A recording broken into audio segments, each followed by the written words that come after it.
దేశవ్యాప్తంగా ఉద్రిక్తత పరిస్థితులు చోటు చేసుకున్నాయి. కాంగ్రెస్ పార్టీ పార్లమెంటరీ ప్రతిపక్ష నేత రాహుల్ గాంధీ అరెస్టు, ప్రధాని నివాసం ముందు ఏదైతే 3.5 గంటలుగా ధర్నా నిర్వహించారో దీనిపైన కాంగ్రెస్ పార్టీ అగ్రనేతల్ని పోలీసులు అదుపులోకి తీసుకున్న పరిస్థితి. నీట్ పేపర్ అంశం పైన ఇటు దేశవ్యాప్తంగా రాజకీయంగా హీట్ ఎక్కిస్తున్నారు. ఉద్రిక్తత పరిస్థితులు చోటు చేసుకున్నాయి దేశ రాజధానిలో.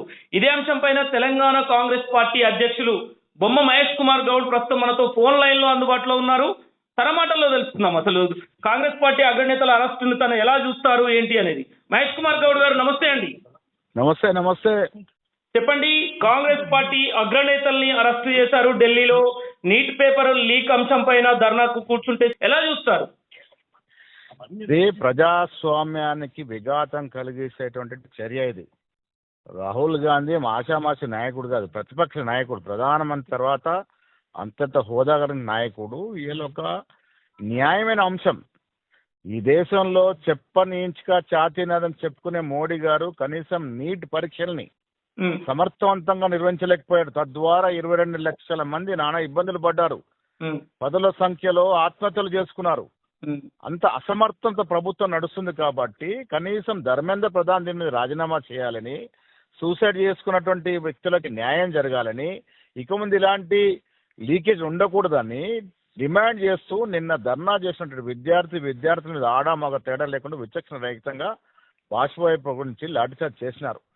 దానికి జవాబు చెప్పాల్సిందిగా ఇవాళ ప్రతిపక్ష నాయకుడు రాహుల్ గాంధీ, ప్రియాంక గాంధీ గారు ధర్నా కూర్చుంటే దానికి సమాధానం చెప్పాల్సినటువంటి ప్రభుత్వం వీరిని కూడా అరెస్ట్ చేశారు.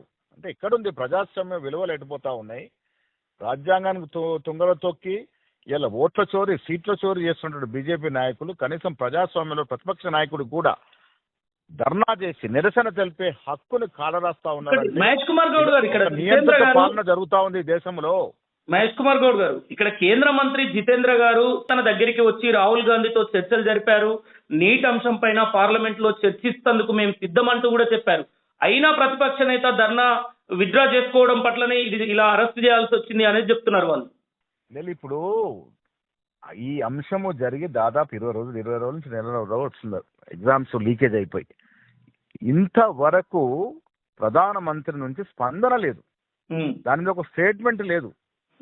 ఆనాడు ఎప్పుడు లాల్ బహదూర్ శాస్త్రి గారు రైల్వే మంత్రిగా ఎక్కడో రైలు యాక్సిడెంట్ అయితే రాజీనామా చేసిన సంఘటన మనకు గుర్తుంది.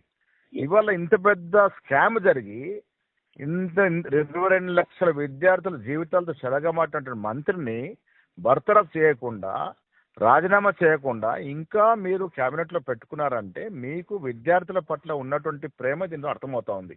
రాహుల్ గాంధీ చర్చలు జరిపి పార్లమెంట్ చర్చిస్తామంటే కాదు, తక్షణ చర్యలు కావాల్సిన అవసరం ఉంది. తక్షణమే ధర్మేంద్ర ప్రధాన్ రాజీనామా చేయాల్సిన అవసరం ఉన్నది. చనిపోయినటువంటి సూసైడ్ చేసుకున్నటువంటి నీటి విద్యార్థులకు నష్టపరి ఇవ్వాల్సిన అవసరం ఉన్నది. ఇవేవి మాట్లాడకుండా, ప్రతిపక్ష నాయకుడు చెప్పే మాటలు వినకుండా మేమేదో చర్చ జరుపుతాం పార్లమెంట్లో అని చెప్తే సరిపోదు కదా. ఈ ఇష్యూ ఇంత సీరియస్ అంశంగా మారినప్పుడు తక్షణ చర్యలు ఉండాలి. ఇవాళ రాహుల్ గాంధీ అడుగుతుంది కూడా తక్షణ చర్యలు. దానికోసమే వారు మళ్ళీ నిరసన కొనసాగించారు, అందుకు అరెస్ట్ చేశారు.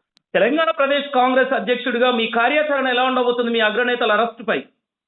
మాకిప్పుడు జిల్లాల వారు ఎక్కడికక్కడ నిరసన తెలుపుతా ఉన్నాం. రేపు ఉదయం చలో రాజ్భవన్కి వెళ్ళి మా నిరసన తెలుపుతాం. గవర్నర్ కలిసే ప్రయత్నం చేస్తాం. రైట్, థ్యాంక్ యూ అండి.